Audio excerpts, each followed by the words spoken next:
Hi everyone and welcome to another video here on the Helena and Martyn YouTube channel. And what I thought I would do in this video, you've been seeing the vlogs from me in Singapore when I was working on the cruise ship. If you haven't, then go back and check out the series. I got up to a few different things. Went to Langkawi in Malaysia and also went to Singapore and got to go to Universal Studios Singapore. I'm a huge theme park buff. You'll know that if you've watched the channel for a long time, myself and my fiance Helena. If you haven't watched any of our vlogs before or been to our channel before, we're massive Disney fans and we always document our adventures and we document our trips to Disneyland Paris and Walt Disney World and any other Disney park that we get to, we will document. I don't have anything planned. I might have got you excited there. We would love to take in all of the Disneys around the world, but I was very fortunate when working on the cruise ship to go to Singapore, and round the corner 15 minutes away from the ship was a place called Sentosa Resort, and in that resort was Universal Studios Singapore. So I have decided, because what we normally do after the Disneyland or the Disney World vlogs, we do a hints and tips video, and I thought I would do a hints and tips video relating to Universal Studios Singapore. I'm not an expert, I only went twice, but these are just some observations and things I think might make your trip easier, and there are a few tips to try and get the most out of your trip to the theme park. So let's talk first of all about the tickets. I bought my tickets from the website. I've got my laptop here, it's got all my notes on, so if you see me glancing down, that's what I'm doing. rwsentosa.com is where I went to, and I booked the tickets. I think for the first time I went to Universal, I booked them the night before, and then for the second time, because it was like spur of the moment, I bought them on the day. And something that I found very interesting was that the price of the tickets was the same on the website as it was on the door. Now that is for the one-day ticket, adult ticket, but I think that the express pass, the price of that varies. It says on the website that the price of the express ticket starts from 30 Singapore dollars. I paid 50 Singapore dollars, and then when I checked the other day to see how much it was 70 Singapore dollars.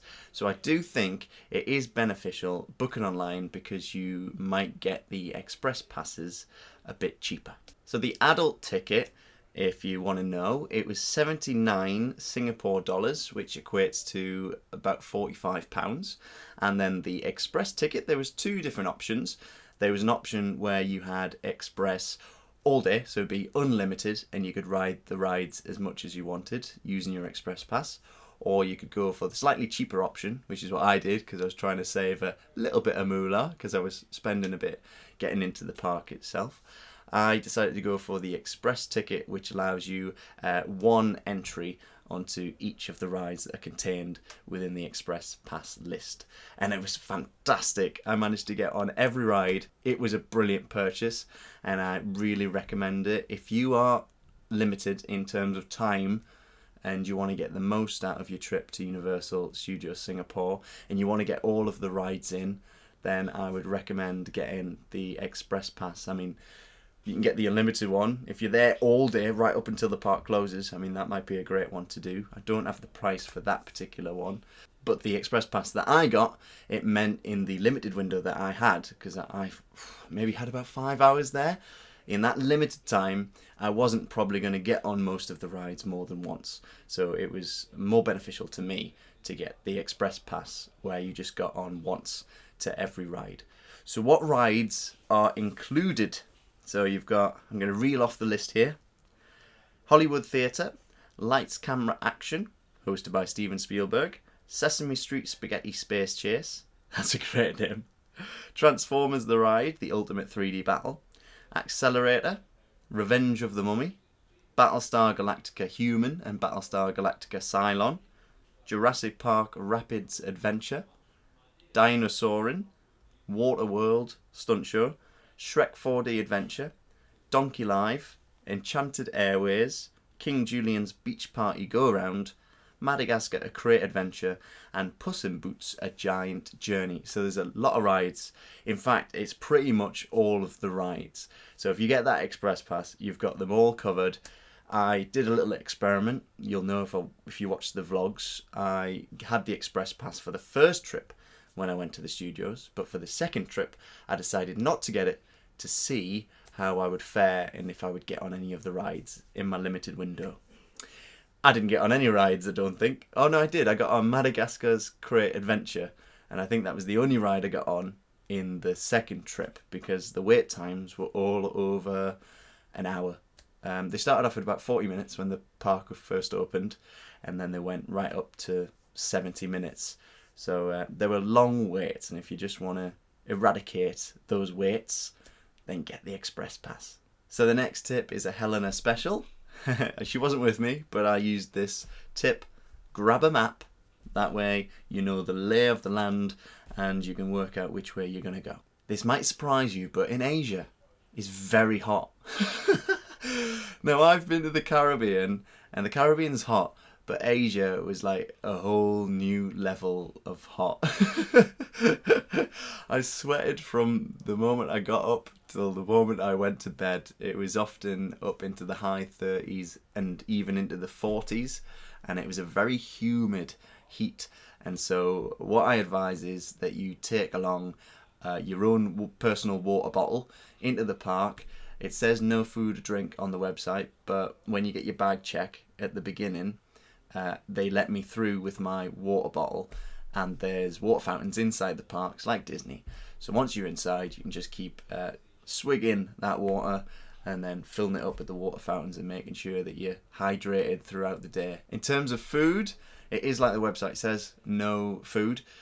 Outside the parks, there are lockers that you have to pay for. So if you've got food in your bag and you go up to the front turnstiles and the person doing the bag check spots the food, they'll tell you to take your food and to go and put it in the lockers outside the park. So you'll have to put them in there for the amount of time that you're going to be in the park. So that might be a bit of a charge.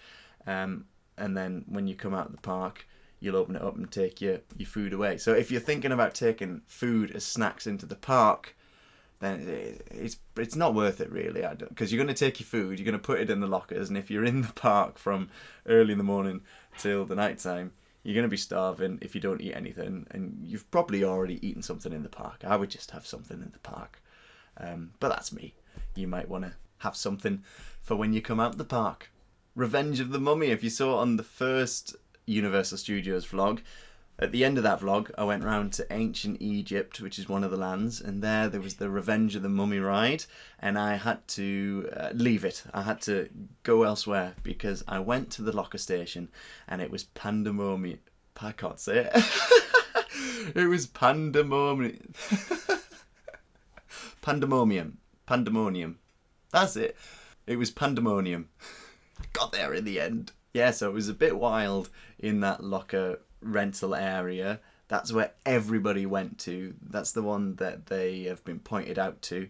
So they all go there, and then you eventually get to the front where you're going to choose the locker, and it'll tell you something like all the lockers are being used. So just forget about that. Don't have the stress. Go and find the locker station that I didn't use, but I found later on, and I wish I had used. So if you're coming from the Lost World, which is the Jurassic Park land, you're walking into ancient Egypt, walk past the front of Revenge of the Mummy, and then on your left-hand side, next to the giant pharaoh head, there's a different locker station, and there was hardly anybody using those, and you'll have a much better locker rental experience. I spoke about there, coming out of the Lost World, which is the Jurassic Park land. So inside the Jurassic Park land, the Lost World, there is the Jurassic Park Rapids Adventure ride, which, of course, is a water ride. And what did I do? What a numpty! In Orlando, we were so good. If we knew there was going to be a water ride in a park, we would pack our flip-flops. And then just before we went on the ride, we would change our shoes, take the socks off, take the shoes off, put them in the bag, and then put the flip-flops on. Meaning, when you get off the ride, you don't have to walk around with those saggy feet, gat, those saggy feet. So there you go. Pack your flip-flops so that you don't get... I'm not singing the song again. Okay, I am. Saggy feet, soggy feet, soggy feet. I've stolen that tune off of something. And those of you that maybe watch Crazy Ex-Girlfriend, you might know which tune I've stolen. There's also lockers to put your bags in before the Jurassic Park Rapids Adventure ride. I didn't use those because you had to pay for them. I'm saving on that moolah. I've got a wedding to pay for. So I decided to just take my bag on, had it on my lap, and yeah, it was fine. Didn't get soaked, didn't ruin anything that was in my bag. It was all hunky-dory. Pulling out all the phrases today. When I went to the park for the first trip, I went bang on the opening time, so for the rope drop, and it took a while to get into the park. I think it took about 20-25 minutes to get through that line, through the amount of people that were there for the rope drop. Also, I think the park opened at 10 o'clock, so I was there for 10 o'clock that first day. And then the second time, I think I went to the park at about 11:30. Don't quote me on that, it was around then. And I had such a nicer experience. I didn't have to wait. There was maybe 4 people in front of me in the line, and then I was straight in the park. So it is very exciting to go for that rope drop and to hear them say, "It's now open." But if you don't like crowds, then maybe just go an hour or so after the park's already opened. Research the park online. That's what I did. It's good to research it online because you have a little bit of an idea of what to expect. I was very geeky. I went and had a look at all the different rides, and I printed out what all the different rides were, and then in my cabin on a night time the night before, I was looking over them thinking, yeah, that'll be good, oh, there's this. And so I had a little bit of knowledge going into the park. And the website also tells you about any special events that are happening. So it's through the website that I found out that they were having the 50th anniversary of Sesame Street. There is free Wi-Fi in the park, so I would suggest as soon as you get in, don't waste any time, get on that Wi-Fi. It's guest Wi-Fi at RWS, and the hashtags they like you to use, Universal Studios Singapore and hashtag RWS Moments. If you put those on any of your photos, then they might see them, they might pick them out, they might use them on their accounts. But yeah, get on that Wi-Fi so that you don't have to worry about going on a ride or taking a photo and then wanting to upload something and then having to faff about connecting to the internet. You're already connected to the internet and you can take the photo, quickly upload it, and then get on with enjoying the parks. If you're only there for a day, the layout of the park it's just one big circle. So as you go in, to the left hand side you've got Madagascar. Then that goes into Far, Far Away, which is Shrek. Then it goes into the Lost World, Jurassic Park. Then it goes into Ancient Egypt, which is The Mummy. Then it goes into Sci-Fi City, where you've got Battlestar Galactica and Transformers. Then it goes into New York, where you've got some of the Sesame Street stuff, and you've also got the library, New York Library. And then it goes into the Hollywood Walk, which is where you come in. So it's just one big circle, and if you are there only for the day and you want to take in the shows as well as the rides, the show times aren't listed on the map, and the show times I couldn't find on the internet. The only way I found out the show times was by walking around and checking when they were on. So if you're only there for the day, I would suggest doing a quick walk around the park, checking out all the locations of the shows and checking what time the shows are on, making a note of that, and then deciding which shows you want to go and see, and then you can factor that into your day and you can plan the rides around wanting to see the shows. And it should be easier as well if you've got the express pass. I don't know why, but I always make a cup of tea before I start, and then it gets so cold because I just get excited talking about theme parks. Cheers. By the way, look at these slippers I've got on. I got these for Christmas off of my brother and my sister-in-law. Speaking of shows, there are 2 shows that I would highly recommend seeing. The first is Elmo's TV Time. It was such a feel-good show. I'm a big fan of Jim Henson. I mean, I went on about him in the vlogs. So it was just a feel-good show, and they took some well-known modern songs and they adapted them, changed the lyrics, and made them fit with the Sesame Street characters. And each of the characters, so it was meant to be that Elmo was talking about imagination and the importance of imagination, and then each of the characters had their own TV show and they would perform a little routine. There was like Make Them Laugh in there with Bert and Ernie, which was fabulous, and Kung Fu Fighting with the Cookie Monster, where he was karate chopping giant cookies. Oh, what's not to love? And then the other show that I really recommend seeing is Waterworld Stunt Show. I said it in the video, but I think it's my all-time favourite stunt show. And that is saying something, because Indiana Jones has been up the top for quite some time. But the fact that there was water involved, it was a full story. It didn't stop and start. We didn't have to wait for sets to be changed. It just flowed really nicely. The action was fantastic. There was jet skis, there was boats, there was explosions, and there was characters. Yeah, loved it. Battlestar Galactica. So there are 2 Battlestar Galactica rides, and the way they work is like they intertwine. Look, like this. Just like this. That's how the ride goes.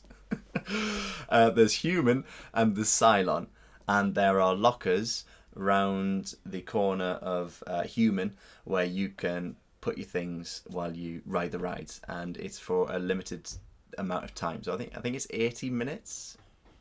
I think something like that. And it said the lockers said that you're supposed to put your bag in, ride one of the rides, then come back, and then you have to put it in a different locker if you're going to go and ride the other ride. Well, I rode the 2 rides in 15 minutes, something like that, and I just left my bag in the same locker. It was okay. I didn't get in trouble. So which ride would I do first? What would I say is the best way to do it? Well, for me, I wanted to get my courage up. So if you're a little bit anxious about rides, I would do the Human one first. You have that over you, but it doesn't do any loops. It's in the shape of like a rocket, and it doesn't do any loops. It doesn't go upside down. It's just a nice roller coaster. And then once you've conquered that, you can then decide if you want to go to the next level and take it to the extreme and go on Cylon. So Cylon was just incredible because it had the loops, it had the inverted turns. It was just perfect for adrenaline junkie. Not that I am one. What am I on about? Thrill seeker. I don't even know if I can say that. But I was very proud of myself. I managed to go on both of those on my own. And a big tip for you, just don't even think about what you're doing. Just go into that line. It really helped having the express pass, because before I knew it, I was on the ride and I couldn't do anything about it. I was there. I was there for the ride. If you're really into rides and you like the more extreme rides, I think it is still better to do Human than Cylon, because the thrill level is just going to go up once you've done Human. Jurassic Park Rapid Adventure is not the only time you can end up getting soaked, as I found out in Lights, Camera, Action with Steven Spielberg. Amazing thing, this, and you might have seen it on the vlogs. So we got taken into like a studio and they recreated a scene from a film. It was like you were in the middle of a Category 5 hurricane, so they had all these effects going, windows being blown out, all sorts of stuff going on. But then there was one section where something fell from the ceiling, hit the water, and the water just went completely over the top of me. Not over anybody else, just over the top of me because of where I was standing. So here's your warning. This is where you stand if you want to get wet, but it's also where you don't want to stand if you don't want to get wet. If you've got the express pass, you'll probably be put into the front row. So it goes up in tiers. I think there's 3 rows. So you'll be put in the front one. If you're at the front of the line walking in, so you're walking in and towards the exit door, and towards the exit door you've got a red line. If you are stood next to that red line and you are right at the front next to the barrier, then you will get soaked. There you go. Don't stand there. Or stand there. Some of you might want that experience. Or you can place somebody else there. Oh, that's naughty, isn't it? If they don't know and you put them there, and then you just step to the side. Judging from the occasions that I went to Universal Singapore, if you're looking for the quietest land, I think the quietest land was far, far away. And that was the land, actually, where I was able to grab some food. The second time I went, I wanted to get some food while I was in the parks, and everywhere was just chock-a-block, very busy. And the place that I managed to get served quite easily was Friars in far, far away. So that's why I think it was the quietest park. But talking about food, food is specific to each area. So each area has their own restaurants, and each of the areas has its specific foods. And it took me a little while to decide what I wanted to eat, because I had to find out what the different food was in the different lands. So to save you that trouble, in Madagascar it's curry, far, far away, pizzas and burgers, ancient Egypt, biryani, Lost World, noodles and hot dogs, Sci-Fi City, Asian delights like sweet and sour chicken. In New York, there's stuff from the grill and pizza. And in Hollywood, there's gourmet burgers and milkshakes. So there you are. Speaking of food, don't order ice cream with your main meal if you're going to eat that ice cream, or if you're planning to eat that ice cream at the end of the meal. Because in that heat, as soon as you take that ice cream over to your table, it starts melting and it turns into a gloopy mess, as I found out. And so I had to eat this ice cream in between bites of a burger. Not ideal. If you want to avoid the crowds walking from New York through to ancient Egypt, if you want to bypass the whole Sci-Fi City area, which can be quite busy and popular because of Battlestar Galactica, then there is a way to do so. If you're walking from the library down the street in New York, you see Lights Camera Action on the right. Past Lights Camera Action on the right, you're going to see an alley. Walk down that alley, and then it will take you all the way around to ancient Egypt, and you can avoid Sci-Fi City and avoid the big crowds. Like I said, it is so hot in Asia. I was drenched while I was walking around. Very important that you do a few things. Maybe wear a hat, because it is so sunny. Even if it's cloudy, you can still get burnt. So I just wore a hat all of the time. Keep applying that sun cream, and wear comfortable shoes and comfortable clothing. Maybe wear something a little bit baggy, so that the things that you're wearing aren't going to get stuck to you, and you're not going to feel uncomfortable as you walk around. So we're talking about Waterworld, and we're talking about getting soaked again. Don't sit in the first few rows, because you're going to get soaked. Like when the jet ski goes around and it's doing a turn, it just goes right over the top of the people sitting in the first few rows. And also be careful if you're walking across the rows of seats, like at the front, near the barrier. So as if you're coming in, you're walking across the front on the way to your seat. Be careful, because if the actors are there prepping for the show, they have these hoses, and they love to surprise people as they are walking past, and they love to spray them with water. And there was one girl who just wasn't expecting anything. She was walking along, bam, right in the face. And I laughed, but it was a lot of water to the face. All of the shops are air conditioned, so if you want to take a break from the heat, then just dive into a shop. I mean, you can actually dive if you want, dive through the shop door into a forward roll and then stand up and be like, yes, this shop is nice. I don't know where that came from. Or you can just stroll into the shop if you want and go, ooh, it's hot out there. You can choose your own phrase if you want. But yeah, all the shops are I've lost the plot. All the shops are air conditioned. So yeah, take a break from the heat and go and peruse. Go peruse what they've got. Next, I would say to stay until the closing of the park. That's something that I was unable to do because I always had to be back on the ship ready for our sail away and do my pre-departure announcements with the captain. But I would have loved to have stayed because they have their end of night fireworks display, and I'm just really keen to see that. So yeah, spend all day there, enjoy it. And my last tip is to take plenty of photographs, because there is just so much that you want to remember, and there are just so many great photo opportunities. A lot of people from my Instagram, which is martyn.bell, a lot of people thought that I went more than twice because I had so many photographs.